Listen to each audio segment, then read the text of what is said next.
It's great for children to use computers for homework, for gaining new skills, but keep that computer in the living room and do not allow young children to keep that computer in their bedroom.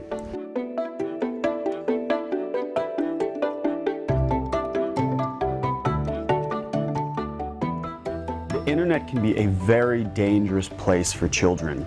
Studies show that 1 in 4 children have been approached by an online predator, and 1 in 5 children have been sent pornographic material. So what can parents do to prevent them from happening? First, I always tell my parents, you wouldn't go drop your kid off in a red light district and let them walk around, and yet so many parents are letting their children use the internet without any restrictions, and the internet can be a very dangerous place. Here are 3 things you can do to help your children. Number 1, keep the computer in a public place. It's great for children to use computers for homework, for gaining new skills, but keep that computer in the living room and do not allow young children to keep that computer in their bedroom.